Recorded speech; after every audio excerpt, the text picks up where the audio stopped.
all right. Let's get started. Let's get started. My name is Phil, DJ Right Click Valentine, coming from the Rhode Island shore now. A man in retirement can no longer say, I am the executive director of the Connecticut Community for Addiction Recovery. I had that role for 25 years, but now that belongs to the fabulous Stacy Charpentier. Oh, that was the fancy version. Charpentier, Stacy Charpentier. And I've been in recovery since December 28th, 1987. So in a couple months here, well, if all things go well and I don't go crazy with psilocybin, then I will be I will have 37 years in recovery. Also, this is the middle of my third week of official retirement.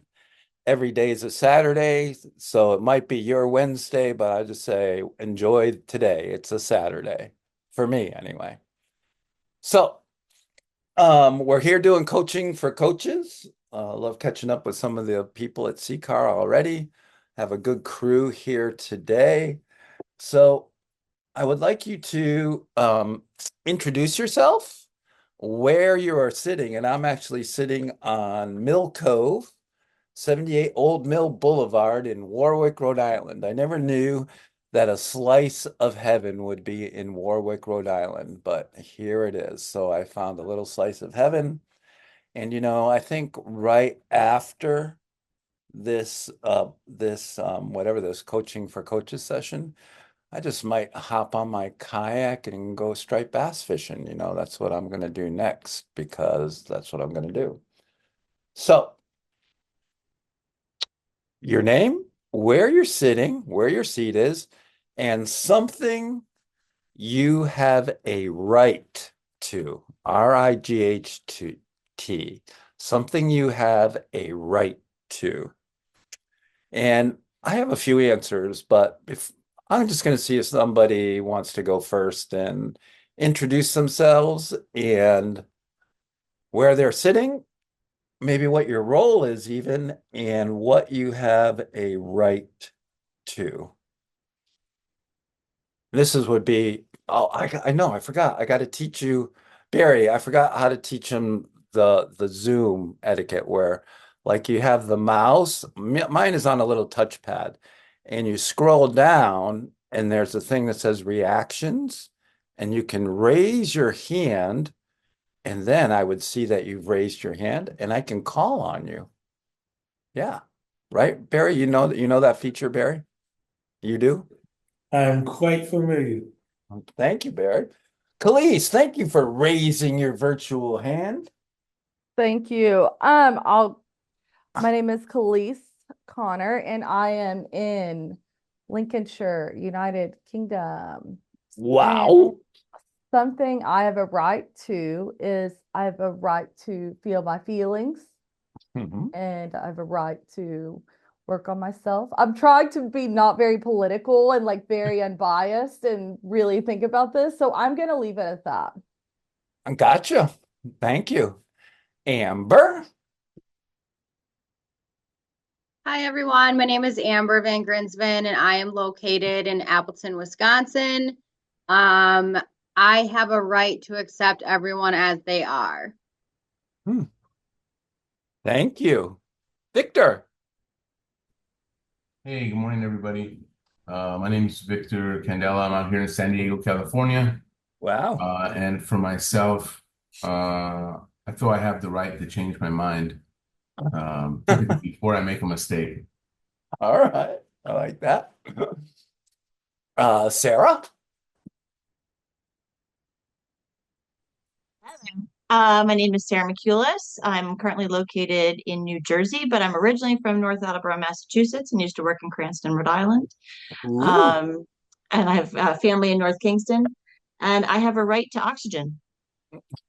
A right to oxygen. I like that. Cool. John.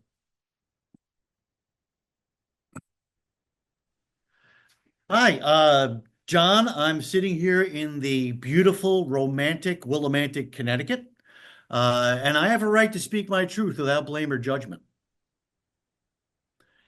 And my friend Matthew here would like to give his as well. Okay. Hello, my name is Matt. I'm a volunteer here at the center with where John is, and I have the right to put my recovery first. Ooh, thank you. Hi, Mike. How are you?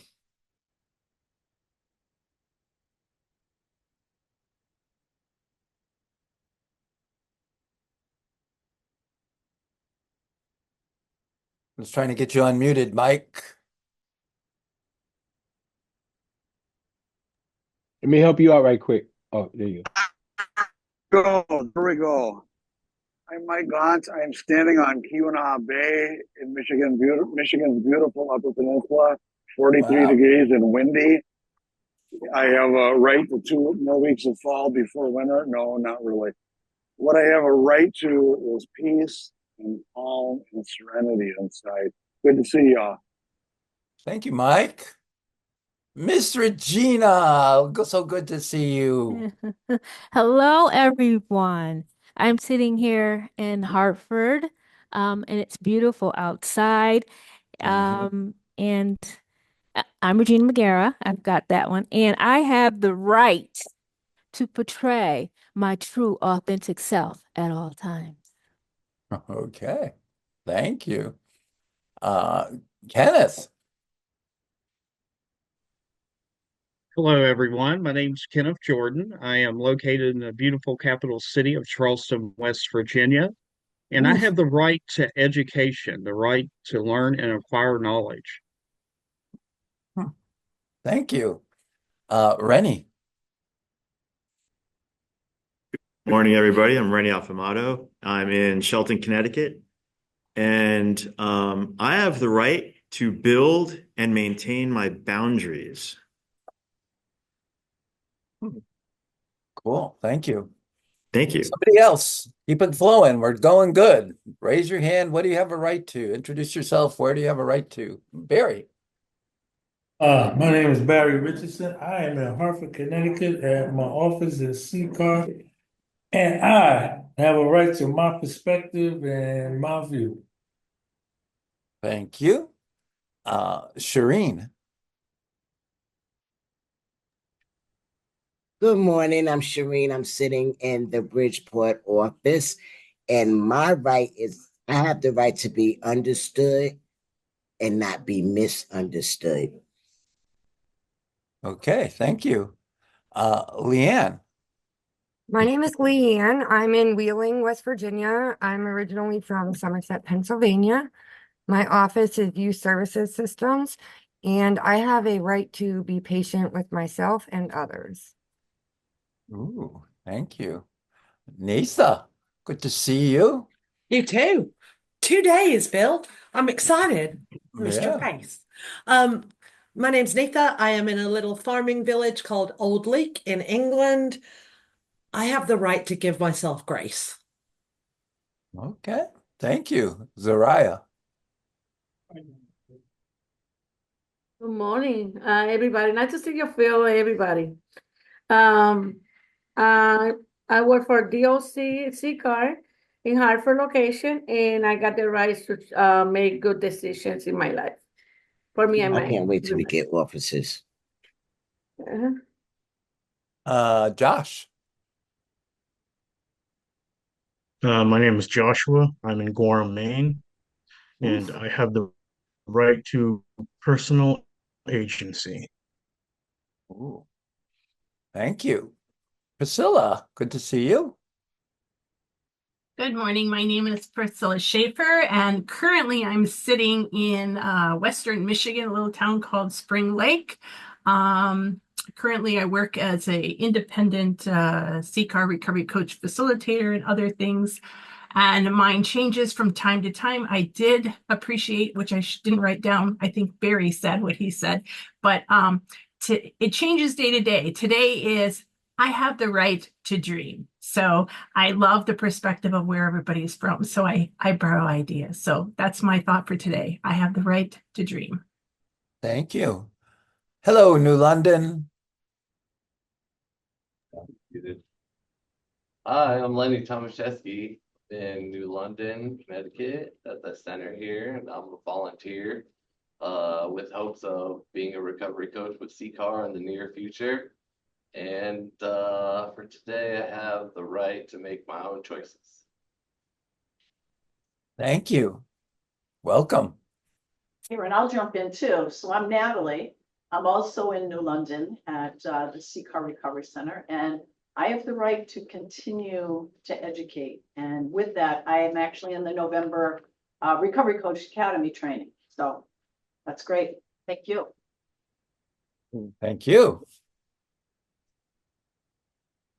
Anybody else in New London? You guys good? Hi, my name is Bettina Slaughter. I'm a volunteer in London at CCAR. Yeah, very wonderful, and I continue to keep coming and get Okay, thank you. Danbury? Good morning, everyone. I'm Brian. I'm a person in recovery at the Danbury CCAR. And today I have a right to stay in my own lane. Thank you. Is that Tammy? Come on, is that really Tammy? Hi, Phil. How are you? Hello. Oh, I'm well enough. My name is Tammy Steele. I am the Director of Recovery Support Services. Welcome, everybody. Thank you. I am, and I have the right to love myself as I love others. Ooh. Thank you. Thank you. So today we're talking about entitlement, which is closely aligned to having a right, right? And so how do you define entitlement? How do you define it? Let's start there. I mean, we might go to the Google definition if you want to look at it, but let's think about what is entitlement?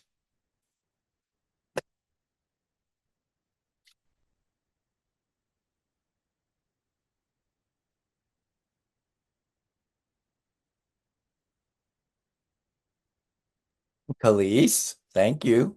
This is me just thinking out loud as I do. I'm gonna say an assumption that something should automatically be given to me. Right? Right? Like, so I'm assuming that I can go in, I can do all of these things and nobody can stop me, or this should automatically be done for me. I'm just trying to go back to whenever I feel like people have been entitled, or even myself, maybe I've felt entitled at times, and I think I deserve something, automatically given to me. Thank you. Shireen. It's someone that feels like they have certain privileges and sometimes they can be kind of arrogant about it. Okay, so entitled, entitlement is thinking that you have these privileges. Okay. Correct. Thank you. Hi, Ed. Good morning, Phil. My apologies to the group for being late. I had some technical issues trying to connect. So I'd also wanted to give a chance to introduce myself. Ed Havlovic, coming to you live from Weehawken, New Jersey, right across the Hudson River from Midtown Manhattan. Phil, the question that you asked, when I think of the word entitlement, I immediately think of the word within it, title. The title given to me is my name. And with that name comes certain responsibilities and titles or enrichments that can be expected. So I always think of what has been given to me and what do I deserve. Gotcha. Any other thoughts on entitlement? Tammy?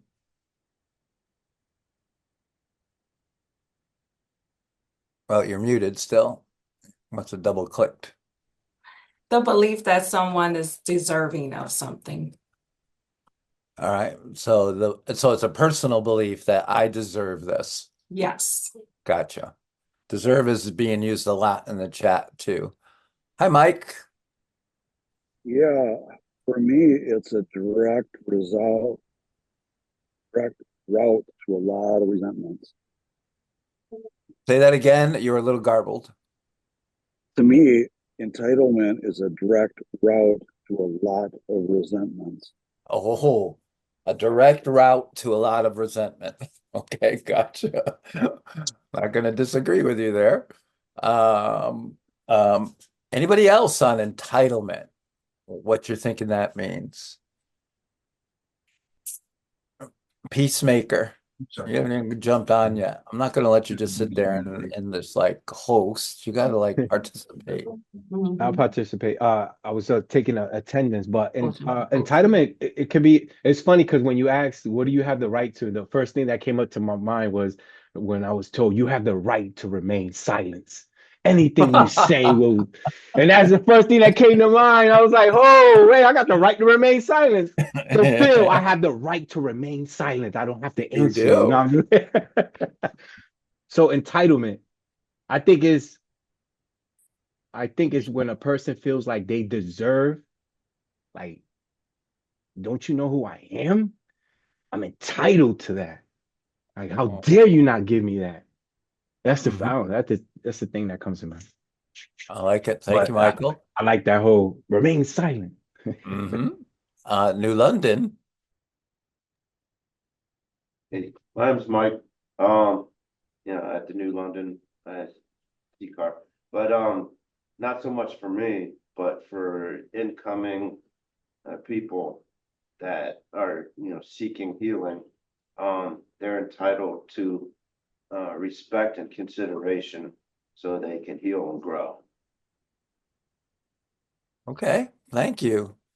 Is entitlement in your mind negative or positive? And tell me why.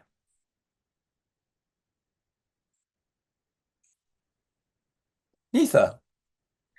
Well, on one side, like in employment in England, it's like I have a holiday entitlement through an employer of 4 weeks.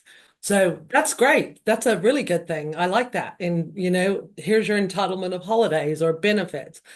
But then I think when it's sometimes a spoken or an unspoken expectation, then that's when it can maybe be negative. So I think it can be both positive and negative. Okay. Sarah. I think I was just about to say the same thing, that I think when I think of someone as being entitled, it's a negative connotation. But in New Jersey, things like general cash assistance or SNAP are called entitlements. I don't know if that's similar in other places. So it does have some different meanings there. I guess it depends what you think about those entitlements, if those are negative or positive too. It depends on wow, that's a big one. Thank you, Sarah. Barry.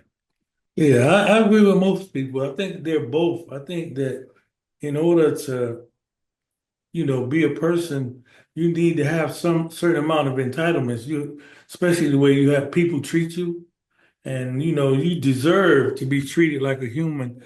And I think if you don't expect that, then you allow yourself to be treated less. But a lot of people, a lot of young people now have a sense of entitlement that's outrageous. Like, they feel entitled that they should be given a lot of stuff that they don't earn. So I think when you earn stuff, you feel entitled to, receiving it. But I mean, I think it's both. Gotcha. So it's deserve and then there's earn are a couple of words that have been tossed around. Gotcha. Thank you, Barry. Ken.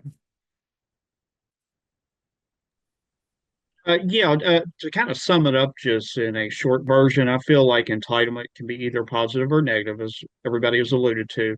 But I think that depends on whether it refers to legitimate rights of citizens or otherwise undeserved sense of privileges. So Undeserved sense of privilege. Got you. Well summed up. Thanks, Rennie. Hey there. I was just thinking, I agree with just about everything that anybody said, but the negative, the positive there. I'm also saying like sometimes in a negative light, I see people as being or holding an air of arrogance towards their entitlement. Like I am entitled to certain things, maybe due to social status or monetary status. And I think that's where the negative comes from. But there are things like those public assistance, aspects of it that could be entitled in a good way, which has already been said. So thanks. Thank you. Ed. I always feel that entitlement is a positive thing, and entitlement is a negative thing when I use my entitlement to deny someone else's entitlement. Do you have an example? If I am entitled because I am now able to do something or in a position of power or prestige, and I use that power or prestige to deny someone else's right to their entitlement or try to block it or prevent it. Okay, thank you. Anybody else?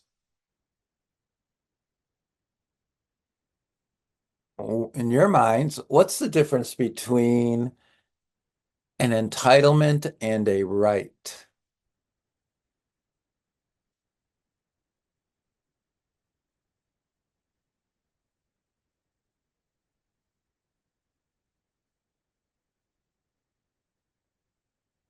An entitlement and a right. Is there a difference? Sarah? I tried to pull my bat swing on that one. I was thinking an entitlement, rights can be taken away. That's where I was kind of going in my head. Like an entitlement feels like something that, I don't know. I was going to say entitlements can be taken away, but unfortunately, as we've seen, rights can also be taken away. So that's kind of where I think I was going towards. But I'm gonna mute myself and hear what everybody else has to say. There you go. Thanks. Neitha. I think the first thing that came to mind for me was in the UK, we have the right to free healthcare, and so then I think when I look at like in the US, some people don't have that right. And are the people who have the right more entitled, can afford it, more, entitled to it? So, but it's definitely a right here, that it is all access to healthcare for everybody. So, yeah, I don't know. That was just the first thing that came to mind. So when you have like a right to free healthcare, is it still a right if you can't access it? Because well, I mean, it's just a question because sometimes like for addiction, like it could take, Yeah. I was there, it was 18 months before you could see somebody.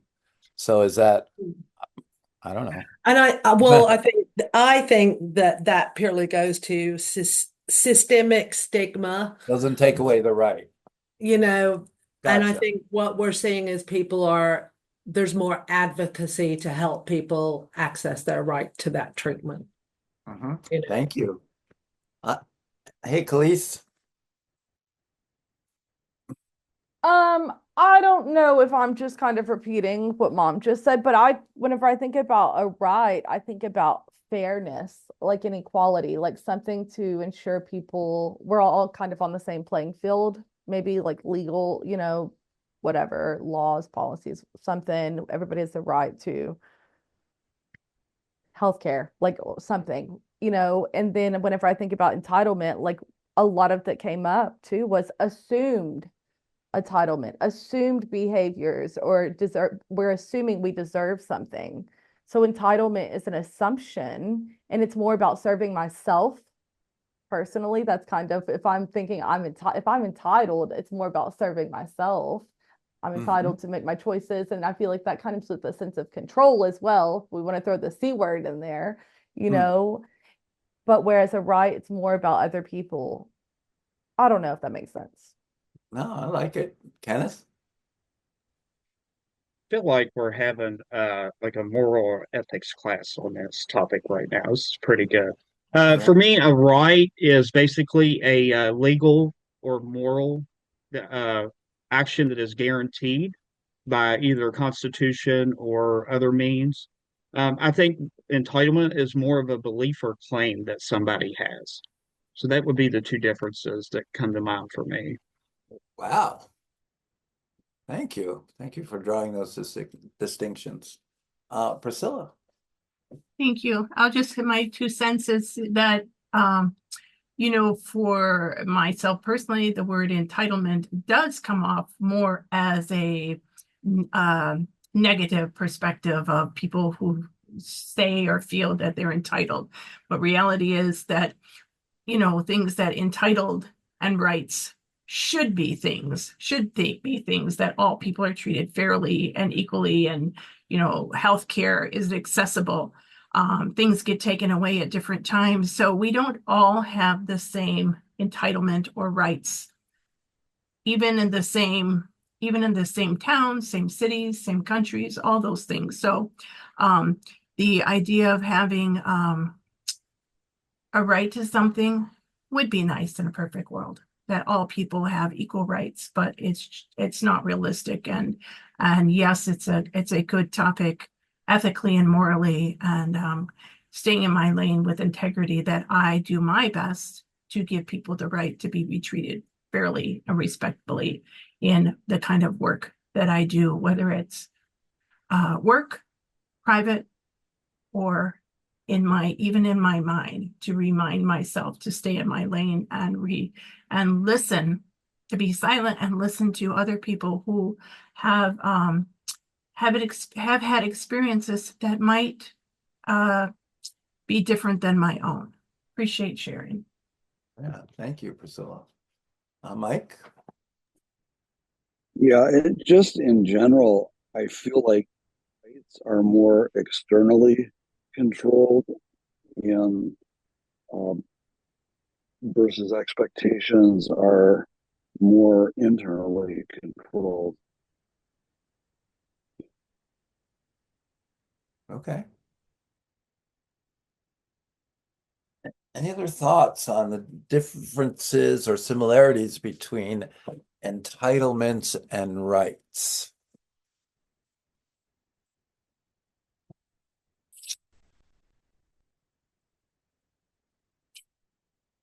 When I was thinking about this and doing some preparation, I want you to I believe there's 3 schools of thought, I think, that we are entitled to nothing, we are entitled to everything, 2 ends of the continuum, or somewhere in the middle. Respond to that thought, please, because I facilitate best what I most need to learn. So I'm curious as to where you're landing with that thinking. People are entitled to nothing. People are entitled to everything, or something in the middle. Why or why not? Khalees. I think I like that. I like what you've said. We're entitled to nothing and we're entitled to everything, because it kind of goes back to, Priscilla, you said at the beginning, I'm entitled to dream, or I have the right to dream. We all have the right to dream. We all have the right to want to do those things or whatever it is. And we all are deserving of those things, whatever it is we want to achieve. Now, how my behaviors and actions show up in the process of me getting those things can look very different. So I think humility comes into this as well. I may feel like I'm entitled to everything, but am I humble? Am I compassionate? Am I kind? Do I still treat people with kindness and love? That's what comes to my mind. So if I was going to put you on the spot, do you feel like you're entitled to everything or entitled to nothing? If you had to choose. I think for myself, right? Because we're going back to entitlement is an assumed belief, right? An assumption about myself. So I make this assumption about myself. Yeah, I'm entitled to everything. I should be able to have the life or the food or whatever. Gotcha. Thank you. Victor. I think to piggyback off the last word spoken right now, right? Humility is huge, right? When I think of Entitlement for myself, I feel like personally, I'm not really entitled to anything. But when I think about other people or people that we serve, I feel like they are entitled to be treated right. They are entitled to certain things. It's weird when I look at entitlement about myself. I ain't got nothing coming. I don't feel like I'm owed anything or entitled to anything, but I do feel like people that we serve are entitled to fair treatment. As advocates, you know, they're entitled to be treated right. So I think humility plays a huge part in that. Uh, that's where I'm at. Cool. Thank you. I got my wheels spinning with that one, Victor. Nisa. So what I thought about with this is I think I'm in if I access my own internal resources, then what I can generate through that is, you know, what I feel I'm entitled to. If I am dependent on external resources or other people, then I'm entitled to nothing. And where I sit with that is if I can look at it through a lens of acceptance and gratitude, then I need to just be humble and grateful for what I have in my life and not expect anything. So are you on the in the, if we're this is just an exercise, but if you're Yeah. going to join the entitled to nothing or entitled to everything, which camp are you in? Entitled to nothing. Gotcha. Mike. Yeah, I'm in the camp of entitled to everything, Huh. but I agree with a lot of what's been said that beyond just those certain basic human rights, I've got to earn the rest. I'm entitled to earn it. I'm not entitled just to get it. All right. Thank you. Kenneth? This is fascinating. So I can make a claim for all three. So I know. again, I believe I've said this. I think that entitlement is a personal belief. I believe that I'm entitled to live life to the fullest and to the best of my abilities if I choose so, and in a honor and integrity way with compassion and to be empathetic and just to live life and to be happy and enjoy every day that I have. But also at the same time, I feel that I'm not entitled if I do not earn that personally. So Hmm. ultimately, I think I'm in the middle because I need to find a median where I can, kind of correlate both. So that's kind of how I look at it. Great. Thank you. Wow. Ed. Phil, had I known I have to do this much thinking this morning, I would have waken up a little earlier and did some You brain didn't push-ups. expect anything different, did you, Ed? Come on. No, to be honest, no. Hey, entitlement, is it everything or is it nothing? Do I expect everything or nothing? Honestly, if I expect entitlement for everyone, then that's a right. And if I expected nothing for myself, that would be an entitlement. For example, I always thought the right to vote was a right. But for many years, women did not have that right. It was selective. Owning property at one point was a right. All I'm saying is, at times, entitlement seems to be done as an appreciation and respect for others who need assistance or help, or we can at least give them some sense of entitlement to make their life better. And that just opens a whole new can of worms. So I'm just going to leave it at that. Yeah, it does. But we'll leave it that. Okay, we'll leave the can open for now. New London.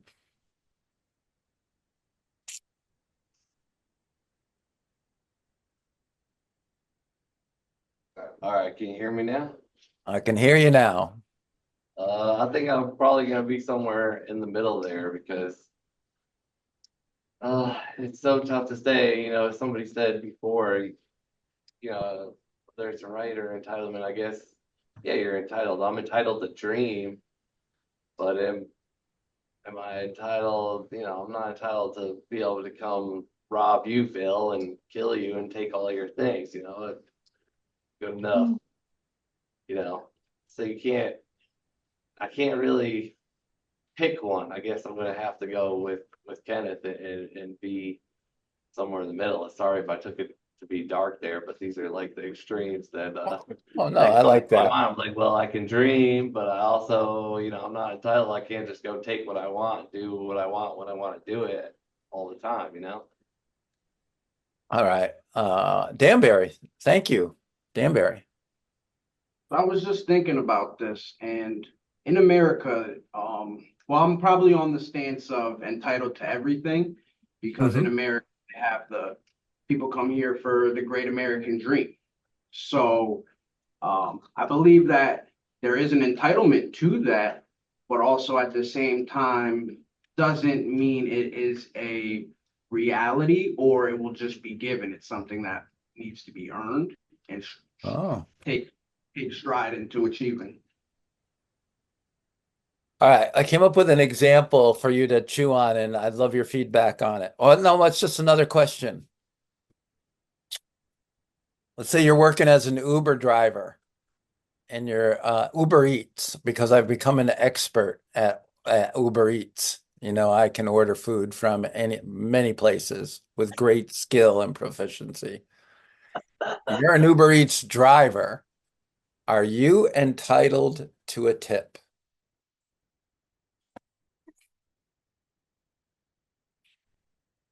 Anybody? Because I've seen enough, even like wait staff in a restaurant, or you go to Starbucks and they have a cup out to put a tip in there. Is tipping an entitlement? Are you entitled to a tip, Michael? It's funny because I just ordered over the weekend. I ordered some Uber, and What'd you order? I ordered Shake Shack. Oh, that's a good Uber. That's a good Yes. thing to Uber. Yeah. But check this out. Check this out. The kid, I live in the third floor, and in the back porch, he's like, he calls me up. So I get a random call. I'm like, who is this? So I pick up, and he goes, "Hey, it's your Uber. Hey, you do me a favor? Can you come downstairs? Because I'm scared of heights." And I was like, "What are you climbing over on the wall or something? Like you going up some stairs, man." And when I go to the porch, he's there, seriously, and downstairs just looking up, like, it's like, do I give this kid a tip? Is he entitled for it? I didn't tip him, Phil. I'm sorry. He wasn't in. There was. I just felt like it wasn't right to do. No judgment. I'm just curious about, go ahead, Victor. No, I don't think they're entitled to a tip. What if they drop my food, pick it up, put it in the bag, and just because they delivered my food, they're entitled to a tip? Nah, not in my book. Oh, okay. Mr. White, good to see you. Yeah, hi, good morning. Good to see you. Good to be here with everyone. The Uber. So yes, the Uber driver is entitled to a tip, absolutely. The the other aspect I think is, do they merit a tip, right? Does the service, Merit. the delivery, does it merit a tip? And to me, right, like when you were asking before about which side we're on with the entitlement piece, you deserve everything, you deserve nothing. So, and I don't know who it was that said about the gray, but the gray is absolute for me, absolutely yes. And right, do I merit in the case of the Uber driver, does it merit a tip? My food warm? What was the service like? So those other considerations, but again, to me, in the broadest sense, yes, absolutely, they're entitled to it. Okay. Thank you. Shireen.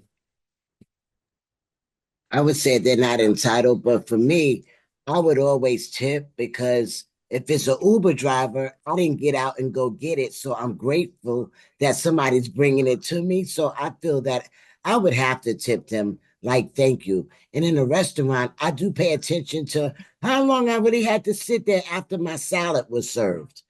Or did he come back or she come back and check on me? They would get a tip, but it can increase bigger than what it is. When I feel like I'm really waited on and paid attention to. Because money's hard to get, so giving it away, you want to make sure you're giving it to the right person. Thank you. Khalees. So with the Uber Eats, I really kind of struggle with that because that's a job, kind of you're dropping off my food. I know you're going to get a percentage from Uber, etc.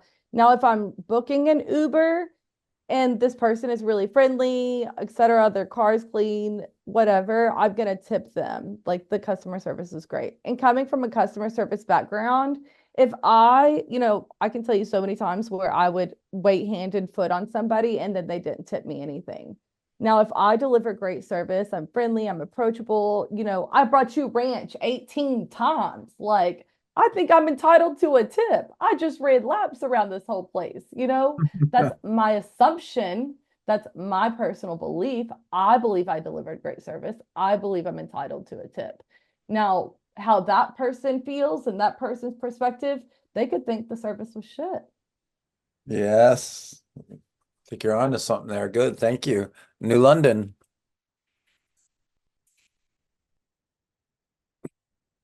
Hit the unmute button, New London.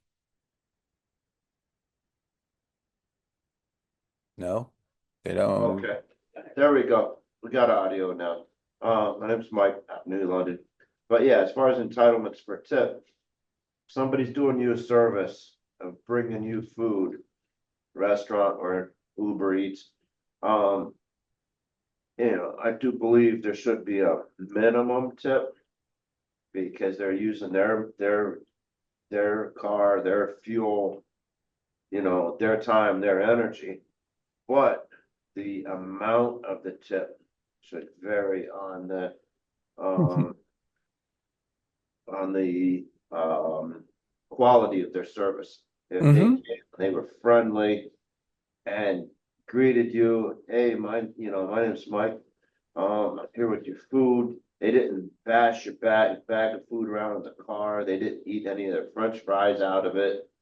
They didn't spill the drink. The food looks like it was handled with care. Gotcha. You gotta say, hey, I was gonna give you a $2 tip, but you were friendly. You had a smile on your face. I appreciate how you brought me the food, and Right. I'm gonna give you a $5 tip instead. Thank you. Bill, this is Kelly. Yeah. Yes, my daughter, she works for Uber Eats and Uber. She's a driver down in Georgia. And she usually works like North Georgia and bringing people to the airport and also picking up lunch orders and this and that. And she appreciates when she gets tipped, because she is providing a service. And there has been times where, she was on a holiday, for instance, like Thanksgiving, and the person needed, say, some cinnamon or whatever it was to finish cooking dinner. They tipped her $50 or Yeah. just cinnamon, and they were like just very appreciative and grateful.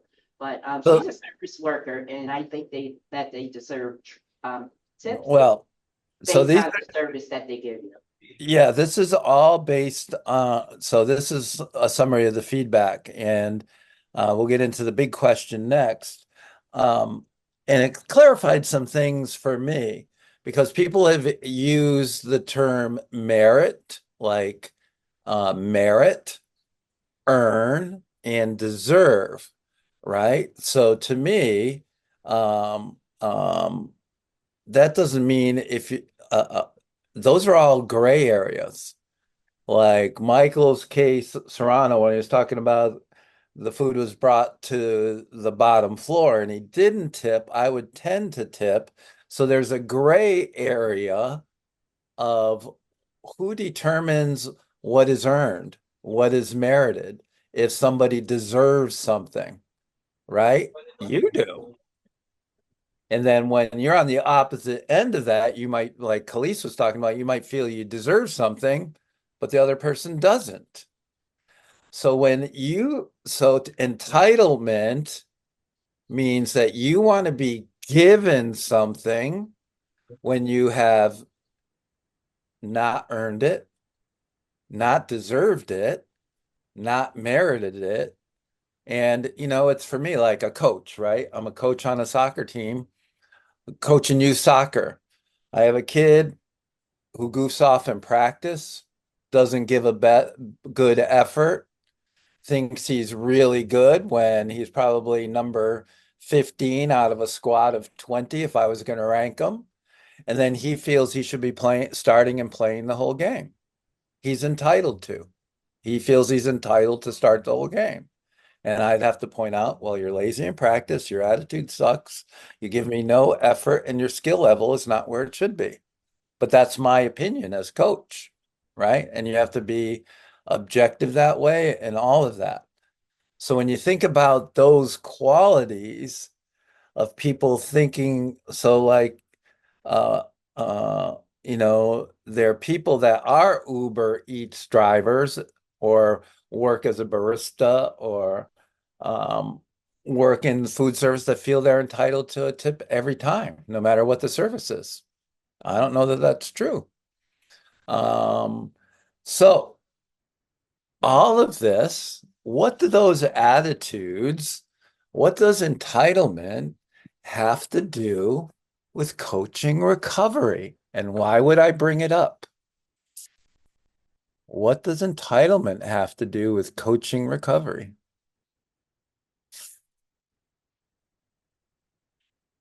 John, you're leaning forward, so I knew you were about ready to raise the hand and click the unmute button. Yeah, it just came welling up inside of me. I'm not sure exactly what happened there, Philip, but I mean, one of the things that I encounter, that we encounter on the regular is, people who want to put a bunch of preconditions on the terms of their getting into the recovery process. Because they want this super soft land. Look, I waited around for decades for somebody to show up with that velvet cushion with recovery on it. The son of a bitch never came.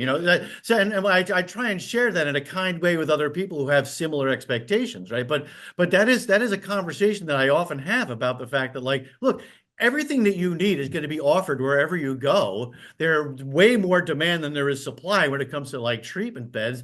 Feel like you won the lottery and go. There are certain expectations that people have about how this is supposed to work out. And one of the places where a coach can really come in handy is to like dispel people of some of that magical thinking, because absolutely there are going to be bumps in the road and you're going to a place that's going to be better than any place you've ever been before. But, right, don't expect that it's going to be like, a bed of roses, because it just doesn't happen to work out that way for a lot of people. Yeah, great point. Thank you, John. Stefan? So I think, kind of talking about the gray area, the gray spaces, right? The gray areas that is just part and parcel of the work, I think.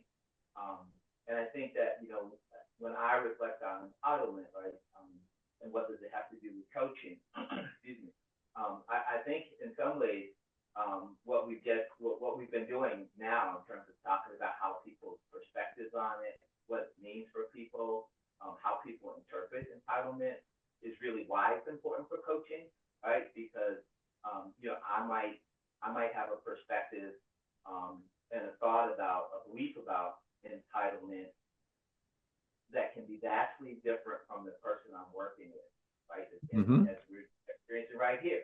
And I think that, as a coach, right, how do you when that comes up, because invariably I think it will. And so how do you navigate that, right? In a coaching sort of way, I hesitate to say effective, but in a helpful way, right? So that the coaching, the coach recovery relationship can be maintained, that there's connection that's still a part of that relationship. So I think, to me, that's why it's important to think about it and reflect upon it as it relates to recovery. Thank you. Barry? Yeah, I think my perspective on entitlement, I think that the recoveries I meet are definitely entitled to my best effort in supporting them, and getting their needs met.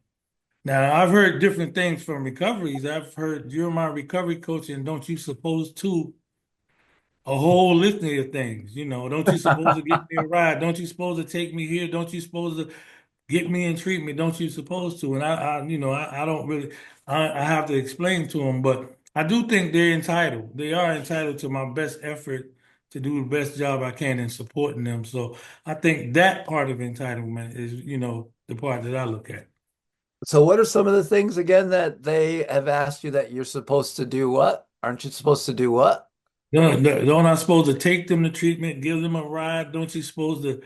I mean, all kind of stuff, man. Don't you supposed to help me do this? Can you take me home? Can you can I get something to eat? Don't you supposed to do all this stuff? Don't I supposed So to do all this stuff? how do you I handle don't know that? where they heard what a recovery supposed to do, but they all have these ideas, and not everybody, it's a few of them that want what they want. How do you handle that when they ask you those things? Simply say no. Nope. I like, No, no, and then I explain to them what I can do. You know what I mean? yeah. What I'm able to do. Well said. Thank you, Barry. Kenneth. Nope. For me, the entitlement aspect of a recovery coach professional, I'm a very professional individual. I think I'm entitled to maintain professional boundaries. I'm entitled for ethical guidelines within organization to maintain that, a supportive work environment as well. Entitled to maintain training and education, not only for myself, but for my recovery and confidentiality. I'm entitled to maintain that as well. So when you say you're entitled to that, why do you say you're entitled to that? Someone like does somebody have to give you that power to say you're entitled to this, or have you claimed it for yourself? No, I'm basing that upon organizational standards Okay. So because the or those are certain benefits that's afforded to me from the organization as a recovery coach professional. You could even say you're entitled to proper compensation from your employer as well. yeah. Okay. Yeah. Well said. Thank you. Danbury. Hello, this is Robert, the center manager here in Danbury. Barry, I'm gonna feed off you, Barry, because that's where I was going. We get a lot that come in here on a phone call, the entitlement. And the entitlement is when you might get a bed somewhere, but they don't want to go there. This is not where I want to go. Now the entitlement kicks in. I want to go here. I want to go to this residential program, or I want to go here, or I want this. And Barry's 100% right. And the entitlement comes in real quick, which sometimes I have to put my own self back in there when I was there with nothing, but still had the entitlement of wanting everything.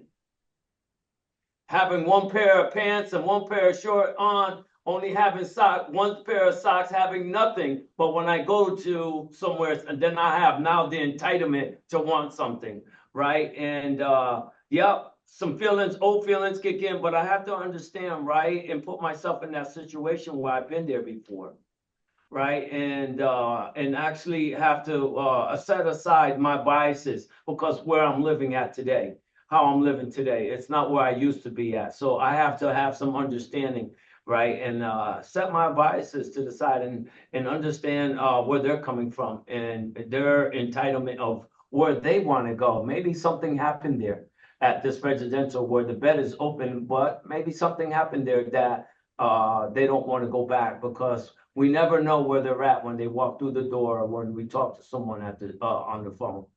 Yeah, so that would be a question of more asking better questions, but we've all seen, at least at CCAR, many of us have seen that the person you work your butt off to get them a spot to go that they claim to go, and then they don't want to go there, not to that particular place.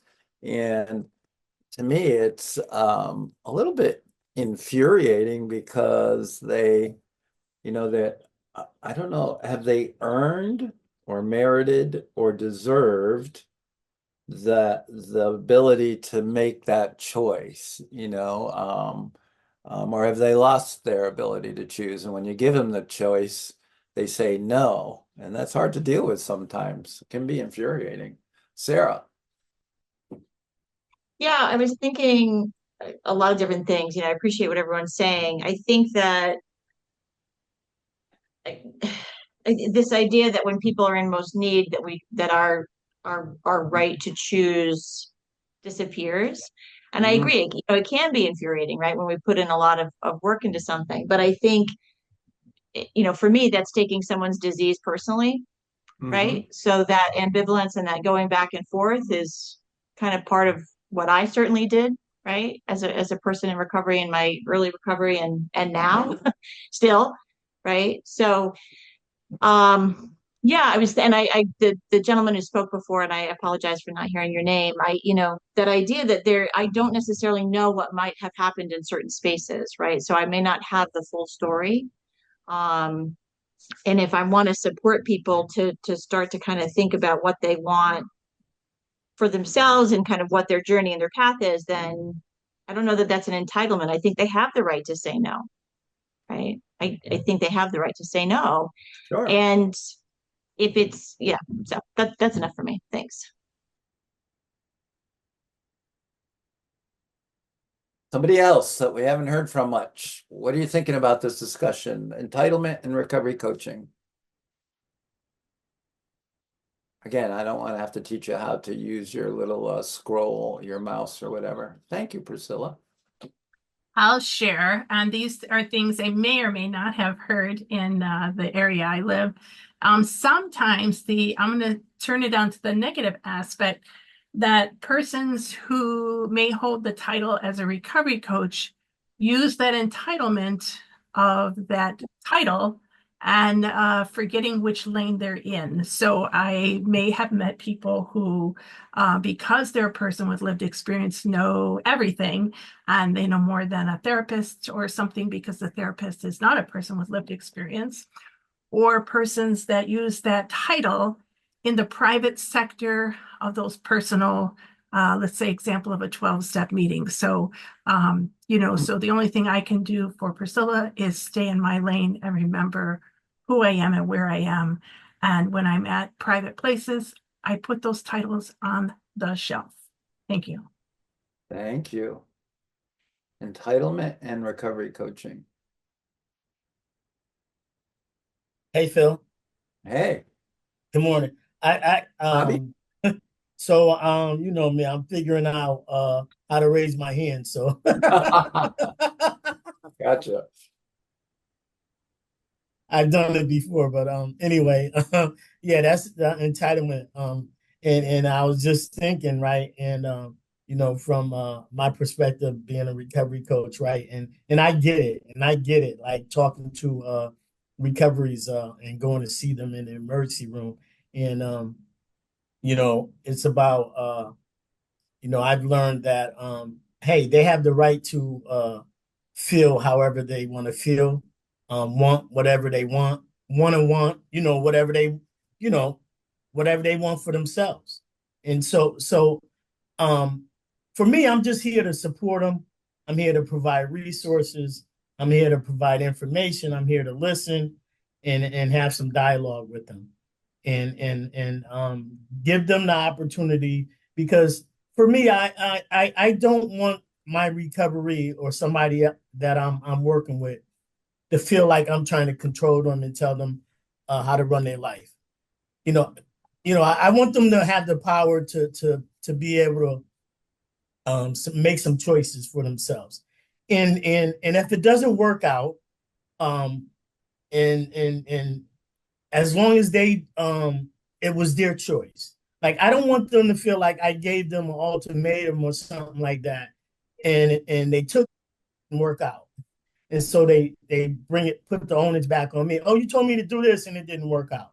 So I'm gonna stay in my lane. I'm gonna use the three-legged stool. I'm gonna ask questions. I'm gonna be a good listener. I'm gonna provide resources and information, and hopefully we can build a relationship and go from there. And they'll be open to trying different things, because listen, I know what it's like to be on the other side too, and I got to put my biases to the side, you know, and let them, you know, explore their own pathway.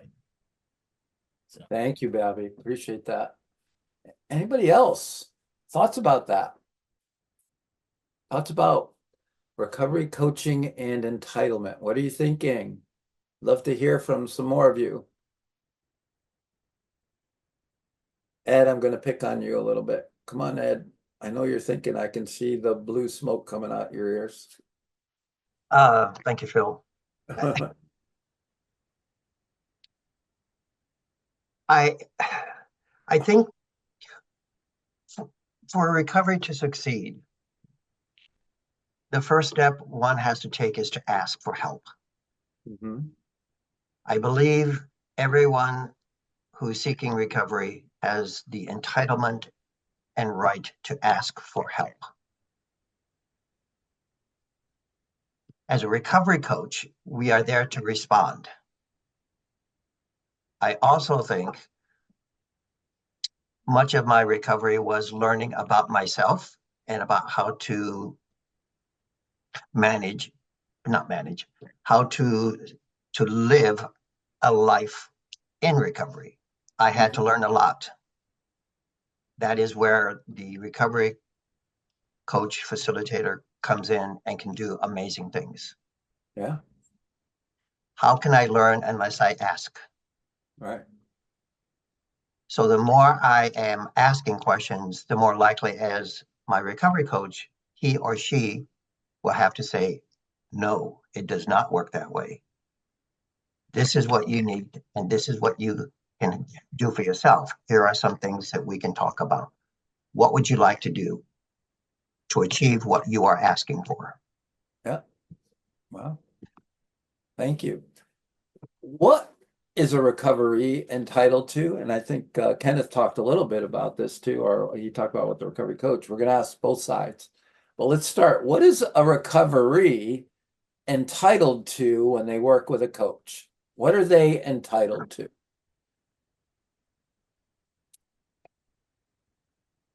Nobody? They're not entitled to anything? Are they entitled to something? Nothing? Everything? Elise.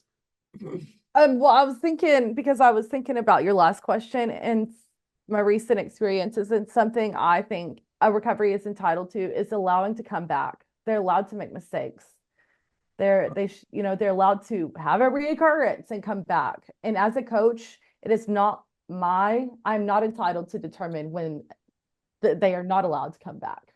Because, for example, at an organization where they go out, they have a reoccurrence, and then they come back. They go out, they have a reoccurrence, and they come back. Well, why are we going to get angry when we know they struggle with the disease of addiction, and then their disease is acting out, and then we're going to punish them and tell them that they don't deserve it? Like, I'm not entitled to make that decision for recovery. So the recovery is always welcome back. Well, that's a They're great entitled to that. Thank you. Stefan, what's a recovery entitled to? Oh, that was me. So I mean, I think the recovery is entitled to my best efforts as a coach. Yeah. I think, as a coach who's rooted in the core recovery values of CCAR, the recovery is entitled to all of that from me. And I think, for me, right, and the work that I've done with recovery is that, that also recognizing, right, is, like I forget who mentioned it a while ago, that three-legged stool, right? They're entitled to those aspects, right? Those tenets of recovery coaching, right? That I'm going to ask good questions. I'm going to actively listen. I'm going to discover and manage my stuff, right? Like somebody mentioned about managing the biases, but I'm going to do that.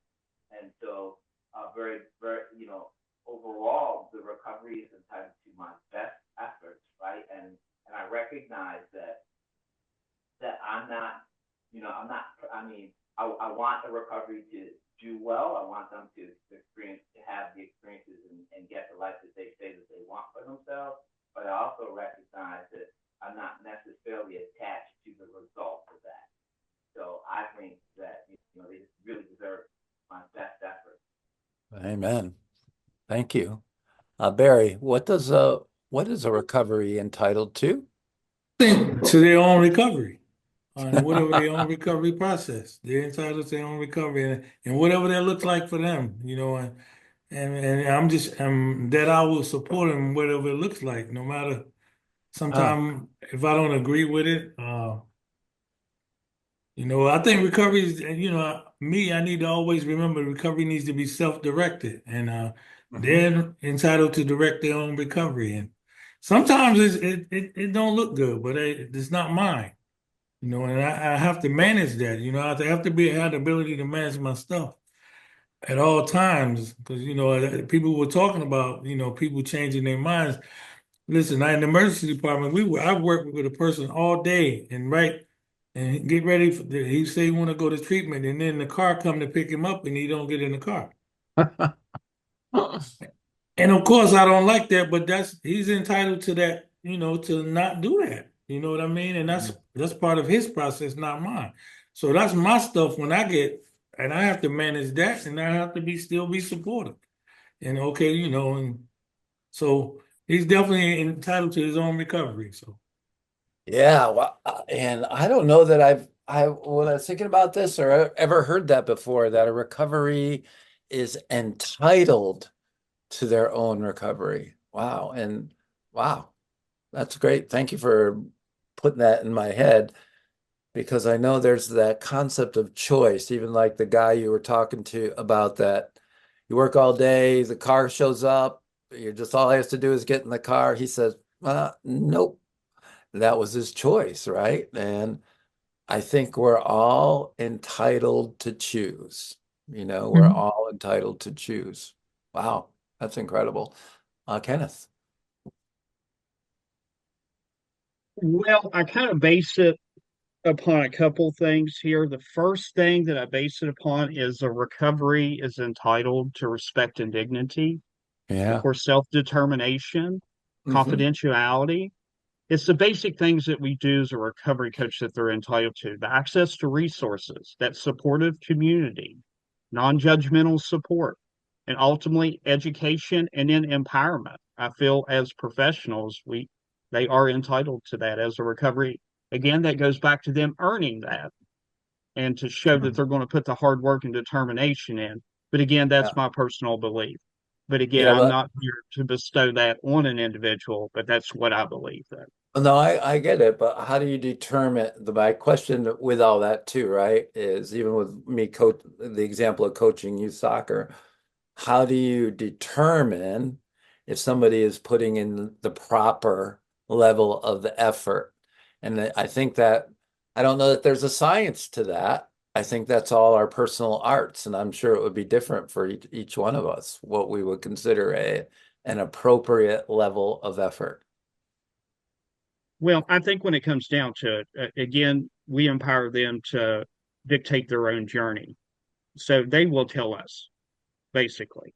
And again, Okay. we can disagree, but Hmm. again, we can also try to come to a median with our recovery, Right. and that's what that journey is about.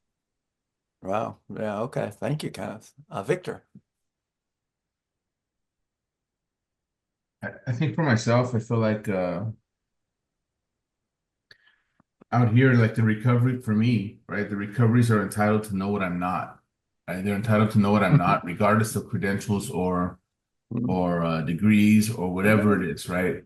So they may assume because I have some other letters behind my name or whatever it might be that I can step out of this role, right? But as a recovery, I feel like they're entitled to know what I'm not. I also feel like they're entitled to know what services that I provide, right? Because out here, like for me, my recoveries, they're private pay clients that I see on a one-on-one basis. And in my documentation, like my consent forms and all it outlines my services and what I can provide and what I'm not.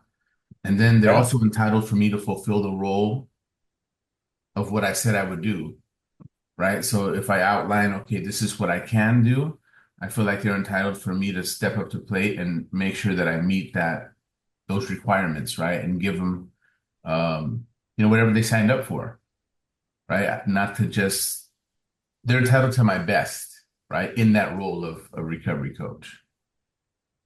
Thank you. Katie. Good to hear from you.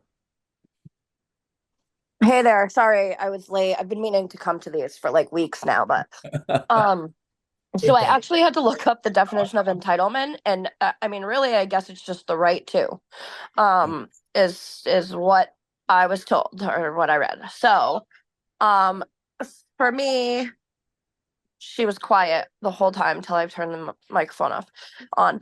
Um so for me, a recovery, uh, pick it like piggybacking off like their recovery, I think it's like the way that they recover. If someone chooses an absence-based path, that's their right. If someone chooses medically assisted path, that's their right. I also think that they have the right to feel the way they feel, say what they say, and you know, I I also believe that they have the right to, I'm not on my game every single day.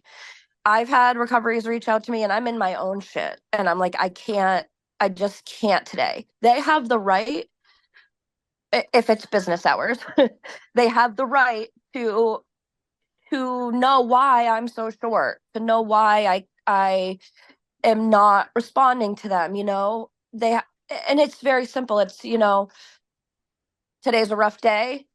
I'll follow up with you or whatever that may be. When we engage in this relationship with them, they have the right to be a human, and to ask questions, to be confused, to take missteps. Like we all have that right. And I think, or entitled to. I also think for me entitlement is like a dirty word almost. Um Yeah. I I don't love the word. So that's why I looked it up and I'm like I needed to put it in a different frame. Um and we all have the right to live our lives the way we want and to feel the way that we feel. That just because we're entitled to that doesn't mean that we have the right to react like jerks or anything to that effect. But I guess my point is that when we engage in this relationship, they at that point they have the right to have access to us, to know why maybe we're not responding or whatnot. One of my recoveries is extremely needy. Right. Sometimes I have to tell her, listen, today I don't have the capacity.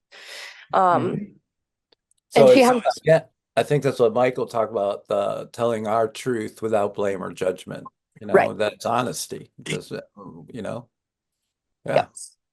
Well said, Katie. Thank you.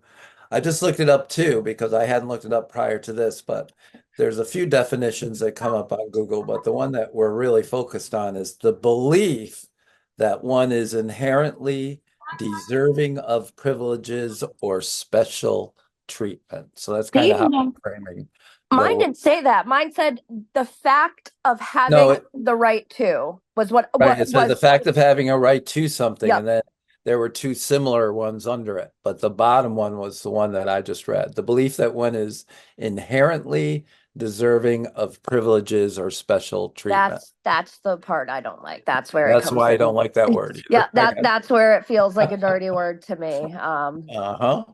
And I So think, yep. Yeah, So it ain't coming out. who's that? Michael, you got that? I don't think that was our conversation. All No, right. I So got it.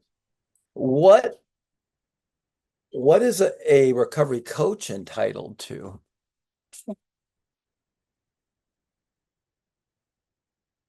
What is a recovery coach entitled to? Sarah. Safety. Ooh, are they?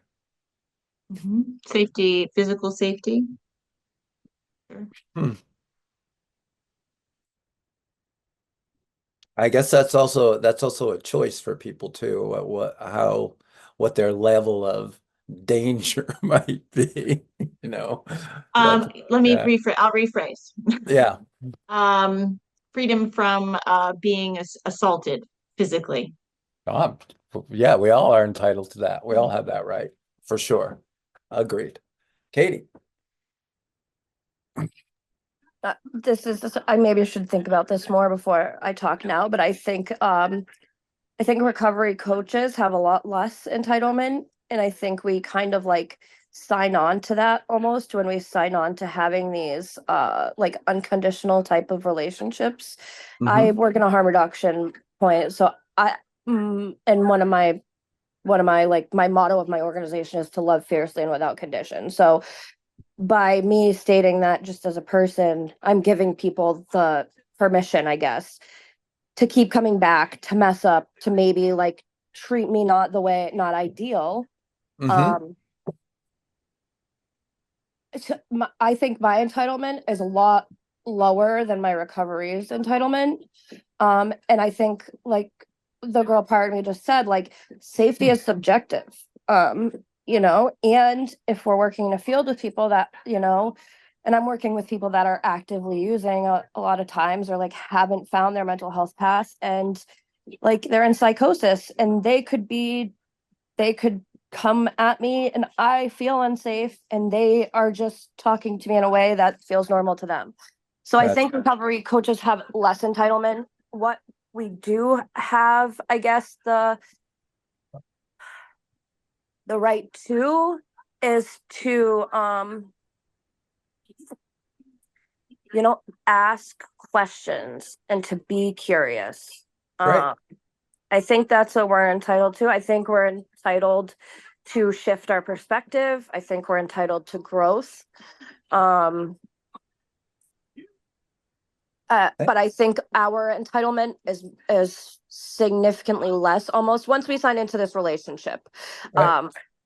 I think that, you know, we almost are like, hey, we're, at least for me, like in harm reduction, sometimes like you got to be someone's punching bag sometimes. And almost every time they will come back and be like, sorry, I responded that way. Sorry, I treated you that way. 99% of times. Thank you, Katie. Let's So, hear yeah. from somebody else. Thank you. Appreciate that. Somebody else, what is a recovery coach entitled to?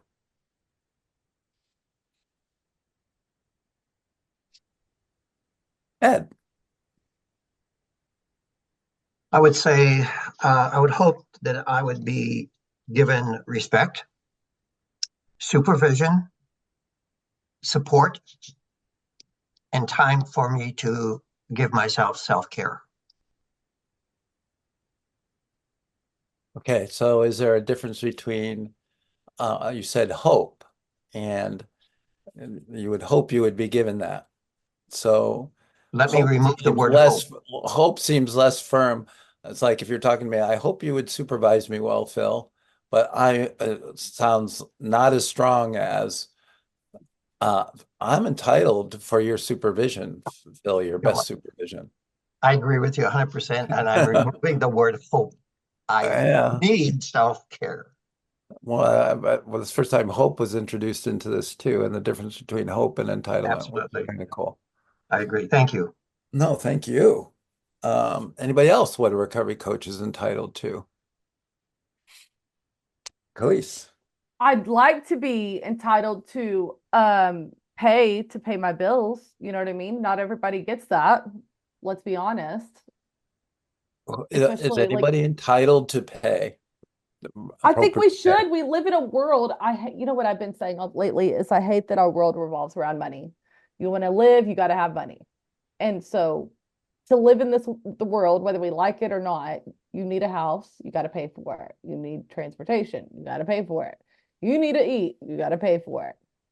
The root is always money. That's the reality. So if we live in a society that is revolved around money, we should be able to pay our bills, to pay for food, or we're all just going to die. Let's just call it how it is.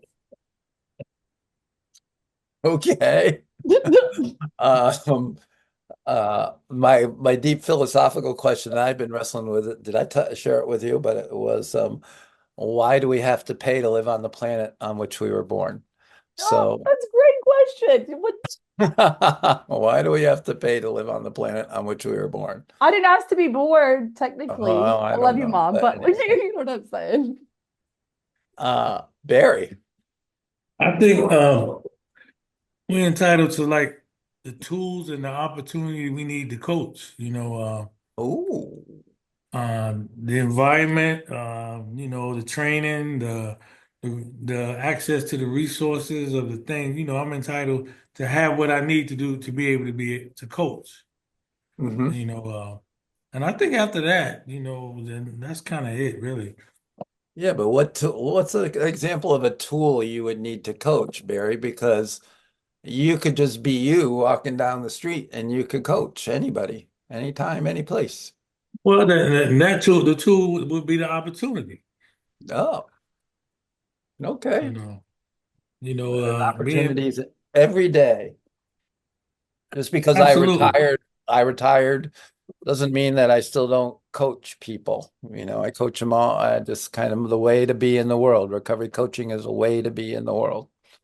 Uh, John, WRCC. And I don't know that it's an entitlement, but the thing that I miss very often is time.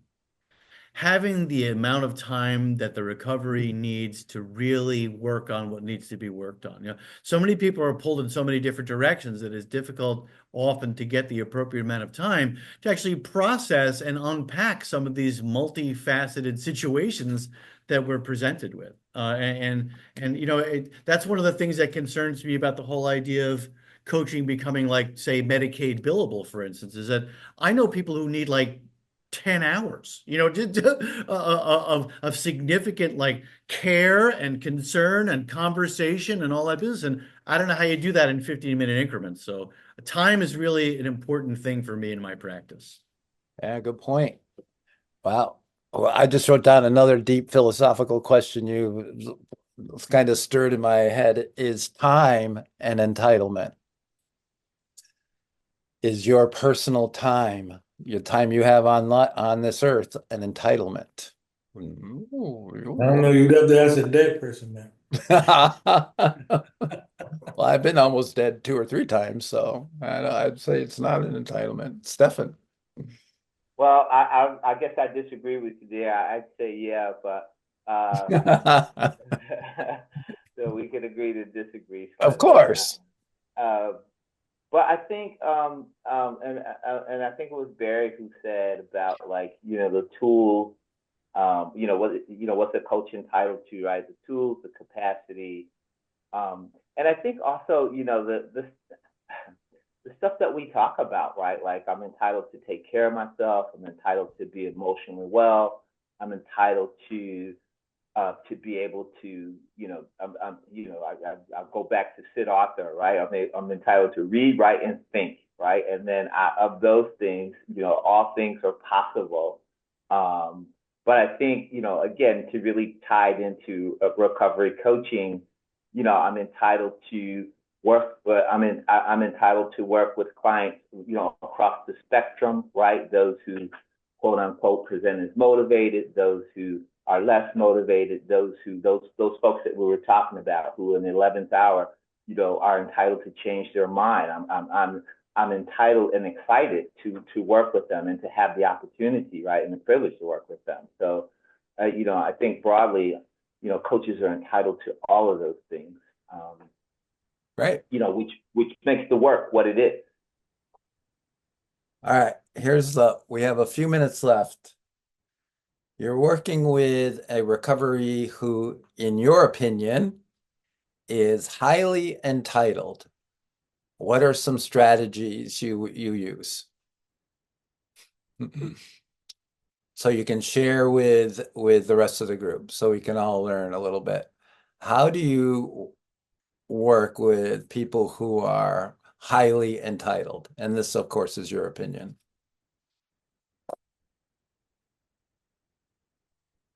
Hello. Well, I'll lead off real quick. All right.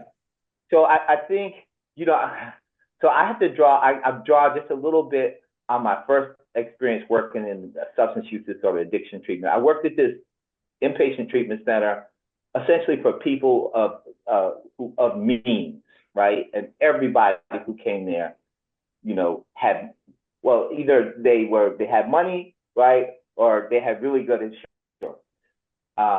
And so, but I think in recovery coaching, in the realm of recovery coaching, for me, I think you ask them, the whole CCAR thing. How can I help you? How can I help you in your recovery today? Mhm. What is it? What is it that you want for yourself as a part of your recovery, right? And then you can unpack that with them, right? Because if I'm making assumptions about what they ought to do and I'm shouldn't on them, um, it stands to reason it's less likely that we're going to work well together. Gotcha. Thank you. Kenneth. You do often run into this a little bit. For me, always, resort back to that active listening.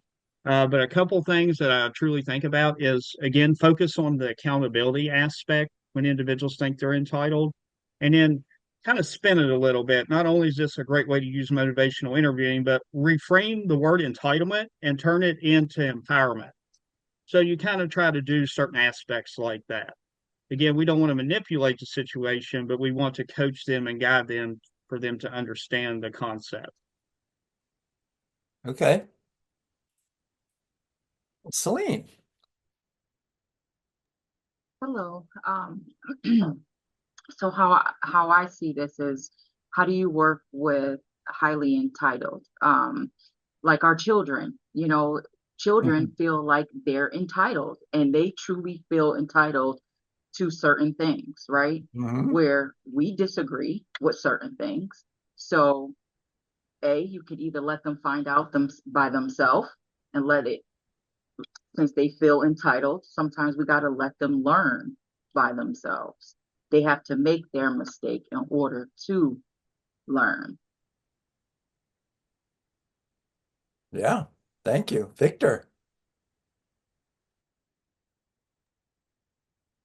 I think if I'm working with somebody that's really entitled, I want to together, right? I want to hear them identify their goals.